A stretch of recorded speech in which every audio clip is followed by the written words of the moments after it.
എല്ലാവർക്കും നമസ്കാരം. ഇന്നലെ നമ്മൾ നിധി കമ്പനിയുടെ ഫോർമേഷനെ കുറിച്ച് സംസാരിച്ചു, ഫസ്റ്റ് പാർട്ടായിട്ട്. ഇന്നിപ്പോൾ അതിൻ്റെ സെക്കൻഡ് പാർട്ടാണ്. അതായത് എങ്ങനെയാണ് അതിൽ മെമ്പർഷിപ്പ് എടുക്കുക.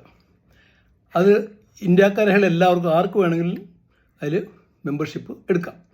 എന്തൊക്കെയാണ് വേണ്ടത്? മെമ്പർഷിപ്പ് എടുക്കുമ്പോൾ നിങ്ങളുടെ ഒരു address proof, ID proof, photo, pan card, email ID, mobile number, ഇത്ര സാധനം കൊടുത്തു കഴിഞ്ഞാൽ നിങ്ങൾക്കതിൽ ഒരു മെമ്പർഷിപ്പ് കിട്ടും. മെമ്പർഷിപ്പിന് എത്ര ഷെയർ എടുക്കണം എന്നുള്ളതാണ് അടുത്ത പ്രശ്നം. അതായത് നിങ്ങൾക്ക് ശരിക്കും പറഞ്ഞാൽ 10 രൂപയുടെ ഒരു ഷെയർ എടുത്താലും നിങ്ങൾക്ക് മെമ്പർ ആവാം. എന്നാൽ സാധാരണ നിധി കമ്പനിക്കാർ ഒരു 10 ഷെയർ വെച്ച് കൊടുക്കും. 100 രൂപ കൊടുത്താൽ 10 ഷെയർ നമ്മുടെ പേരിൽ അവർ 10 ഷെയർ തരും. ഈ 10 ഷെയർ അല്ലെങ്കിൽ ഒരു ഷെയർ എടുത്താലും നിങ്ങൾക്ക് മെമ്പർ ആവാം. ഈ മെമ്പറായി കഴിഞ്ഞാൽ നിങ്ങൾക്ക് എന്തൊക്കെയാണ് ഗുണങ്ങളുള്ളത്? നിങ്ങൾക്കവിടെ ഡെപ്പോസിറ്റ് ചെയ്യാം. Fixed deposit, savings deposit, recurring deposit. ഈ 3 ഡെപ്പോസിറ്റുകൾ നിങ്ങൾക്ക് അവിടെ നിന്ന് ലഭിക്കും.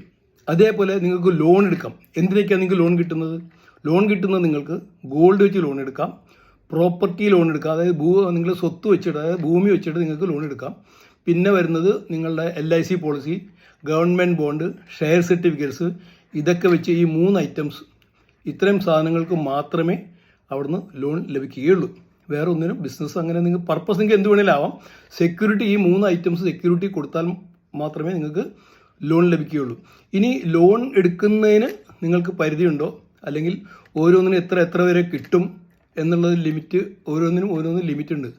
ഇത്ര രൂപ വരെ കിട്ടുള്ളൂ, അതിന് റേറ്റ് ഓഫ് ഇൻട്രസ്റ്റ് ഇത്രയാണ്, അതിന് നിബന്ധനകൾ എന്തൊക്കെയാണ് എന്നുള്ളതാണ് അടുത്തൊരു ചർച്ച ചെയ്യുന്നത്. അതായത് നിങ്ങൾക്ക് SB അക്കൗണ്ട് തുടങ്ങുവാണെങ്കിൽ അതിൽ നിങ്ങൾക്ക് എത്ര എമൗണ്ട് വേണമെങ്കിൽ നിക്ഷേപിക്കാം. പക്ഷേ 1 ലക്ഷം രൂപ വരെ ഉള്ളതിനെ പലിശ ലഭിക്കുകയുള്ളൂ.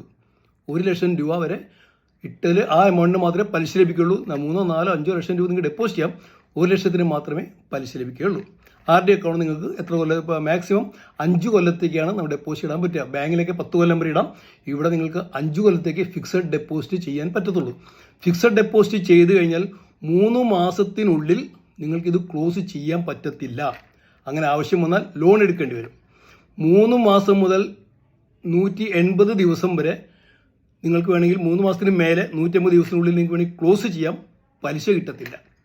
181 ദിവസം മുതൽ നിങ്ങൾക്ക് പലിശ കിട്ടും. ഏത് സമയത്ത് വേണമെങ്കിലും നിങ്ങൾക്ക് ക്ലോസ് ചെയ്യാം. നിങ്ങൾ ഇട്ട സമയത്തിന് മുമ്പാണ് ക്ലോസ് ചെയ്യണമെങ്കിൽ അതിനൊരു പീനൽ ഇൻട്രസ്റ്റ് ചാർജ് ചെയ്തിട്ടേ കിട്ടത്തുള്ളൂ. ബാങ്കിലെ പോലെ തന്നെയാണ്.